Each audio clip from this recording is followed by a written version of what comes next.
అందరికీ నమస్కారం. ఈరోజు మనం ఒక పెద్ద పోరును చూడబోతున్నాం. ఇది ప్రపంచంలోనే రెండు అత్యంత శక్తివంతమైన మేధస్సుల మధ్య జరిగే పోటీ అన్నమాట.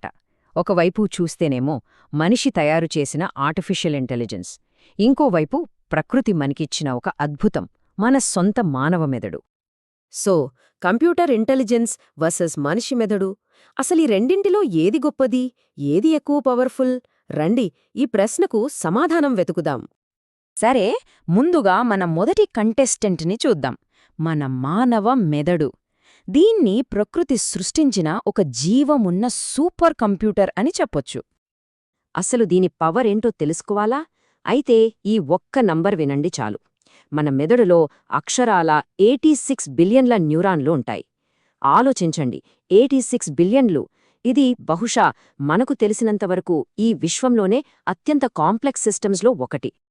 అయితే కేవలం నంబర్స్ మాత్రమే కాదు, మెదడు అసలైన బలం వేరే ఉంది. అదేంటంటే క్రియేటివిటీ, ఇమాజినేషన్, ఎదుటి వాళ్ల ఫీలింగ్స్ని అర్థం చేసుకోవడం. అదేనండి ఇమోషనల్ ఇంటెలిజెన్స్.